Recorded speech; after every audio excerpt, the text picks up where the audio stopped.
Ronaldo YouTube లో sensation create చేశాడు.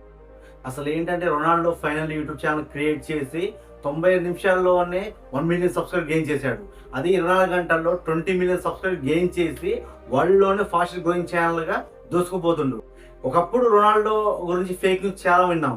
అదేంటంటే యూట్యూబ్కి వస్తే యూట్యూబ్ హ్యాంగ్ అవుతుంది, సోషల్ మీడియా షేక్ అవుతుంది అన్నారు. ఇది చూస్తే నిజమే అనిపిస్తుంది. రొనాల్డోకు ఉన్న ఫ్యాన్ బేస్ దృష్ట్యా వరల్డ్ లో మామూలు క్రేజ్ లేదు. ఛానల్ పెట్టి 24 గంటల్లోనే ఇన్ని రికార్డ్స్ యూట్యూబ్ వాళ్ళు 6 గంటల్లోనే ఇంటికి పంపించాడు. ఛానల్ పెట్టిన 24 గంటల్లోనే ఇంత సెన్సేషన్ క్రియేట్ చేసిన రొనాల్డో ప్రపంచ దేశాల్లో ఉన్న దిగ్గజాలు సైతం కంగుదేలా వరల్డ్ రికార్డ్ బ్రేక్ చేశాడు. యూట్యూబ్ ని మిస్టర్ బీస్ట్ ఏల్తే ప్రజెంట్ రొనాల్డో వచ్చి మిస్టర్ బీస్ట్ ని పక్కకు దూసేసిండు. ఫ్రెండ్స్, మిస్టర్ బీస్ట్ ని రొనాల్డో ఎన్ని రోజులు బీట్ చేస్తారో కింద కామెంట్ చేయండి. అదే విధంగా ఈ వీడియోకి లైక్ కొట్టి మన ఛానల్ సబ్స్క్రైబ్ చేయండి.